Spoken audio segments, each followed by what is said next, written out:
Charcoal is created through burning wood in an oxygen-free environment. There are many ways to generate charcoal, some of which provide additional benefits of converting the heat into electricity or off-gas into biofuel. Here we are presenting a simple method of charcoal production, the cylinder burn, specifically designed for integration with forestry or on-farm production, as it provides a mobile, low-cost, and low-tech way to convert woody debris into charcoal. Whereas most charcoal kilns are closed once the burn process begins, the cylinder burn allows the producer to continue to add material throughout the burn process. This results in an ability to process higher amounts of material, as you can load the kilns periodically throughout the day while you do your other business. Fire is dangerous, and we do not take responsibility for your safety if you decide to use the cylinder method. It can be done safely, but caution and an understanding of fire and steam is necessary before beginning. If you are concerned, please contact your local fire station for fire education. The kiln. Your kiln consists of a metal cylinder with a proportional diameter to height. This means if the cylinder is 4 feet across, it should be also 4 feet high. These proportions do not need to be exact. Larger diameters and smaller height result in hotter burns with less biomass converted to charcoal, and smaller diameters with taller height results in a colder burn, which decreases the longevity of the charcoal. But don't let the perfect be the enemy of the good. All charcoal appears to be helpful. You will need to make a lid for your cylinder, either by cutting out the bottom of the cylinder or by constructing a lid out of metal roofing and connecting the pieces with 2x4s. The lid should be 1 to 1.5 inches smaller than the rim of the cylinder and should be able to fit inside. Feedstock. All biomass has the ability to burn, but your charcoal burn will be significantly improved with drier material. It is also helpful if your fuel is segregated and burned by size and species. Mixing large pieces of wood with much smaller fuel will result in larger pieces not being completely charred and the small material turning to ash. In a similar manner, some wood types burn faster and hotter than others. As you load, try to provide a layer of similar wood type and size throughout the kiln. The burn. To prepare the burn site, clear the area under and around the kiln of any burnable material. A lot of heat will be generated and duff will dry quickly. Check for roots near the surface that may ignite and smolder underground.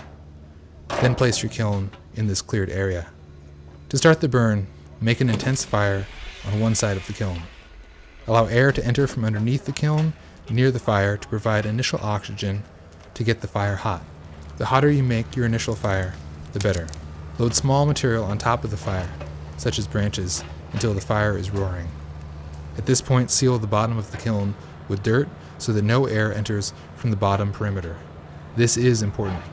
Air access at the bottom of the kiln will mean your burn results in ash, not charcoal. You will know it is time to stop adding material when the fire starts producing gas. Some white steam is fine, as that is simply the fire expelling water from the burned material.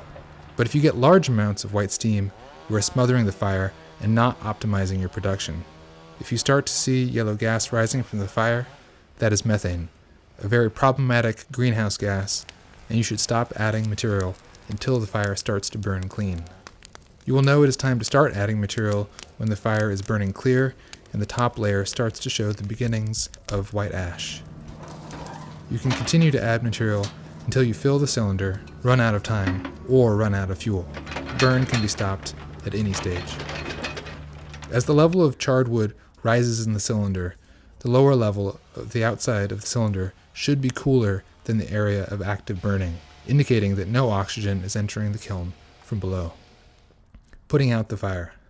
When the cylinder is filled with charred wood, douse coals with sufficient water to quench the flames. For example, a 4 foot by 4 foot cylinder will require 5 to 15 gallons of water.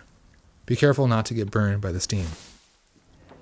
Slide a fitted lid inside of the cylinder so that the lid sits on top of the char, and seal the gap between the lid and the edge of the cylinder with soil. Steam leaks will indicate the need for a better seal. Once the cylinder has cooled off entirely, this may take up to 2 days, tip it over to retrieve the char.